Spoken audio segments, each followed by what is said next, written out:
জুলাই আন্দোলনের ফলে যেমন নতুন বাংলাদেশ পেয়েছি আমরা, এই পিশাচ সরকারের হাত থেকে যেমন বাংলাদেশ রেহাই পেয়েছে, ঠিক তেমনি এই পুকুরটাও আজ রেহাই পেয়েছে এক পিশাচ রাজাকারের হাত থেকে। এক ব্যক্তি দীর্ঘ ২৫ বছর ধরে লিজের কথা বলে এই পুকুরটা দখল করেছিল। আজ প্রকৃত মালিক তার এই পুকুরটি ফিরিয়ে পেয়েছে। এটা ঘটেছে রংপুর জেলার গঙ্গাচড়া উপজেলার চন্দ্রহাট এলাকায়। দীর্ঘদিন ধরে এক ব্যক্তি তার এই পুকুরটি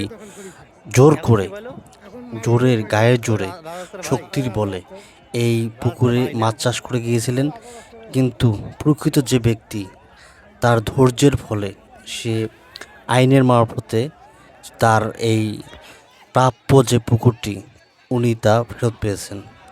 ধন্যবাদ সবাইকে, ভালো থাকবেন। আসসালামু